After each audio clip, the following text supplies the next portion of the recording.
কত দাম কত ভাই? 20টা 200 কত? 50। লাউ কি হবে না খালি গাছ পাবে? বুঝেন কিন্তু হ্যাঁ না গাছ ভাই বেড়ালো লাউ হলো না ভাই, বুঝতে হবে আগে। ভিডিও করা যাচ্ছে কিন্তু বুঝেন, লাউ যদি না হয় তাহলে তাহলে কেটে হবে।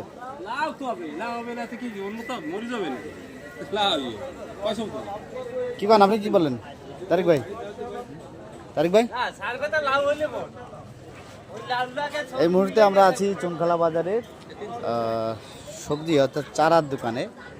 সেই দোকানে সবজির দোকানদার বলতেছে যে সবজি হবে অর্থাৎ লাউ হবে, কিন্তু যদি শুধু গাছ হয় পরবর্তী সময় তার কি হবে অবশ্যই সবাই আপনারা কমেন্ট করবেন।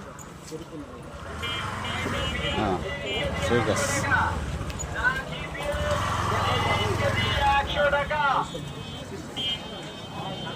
আর পেঁপে তো হাইব্রিড পেঁপে আছে।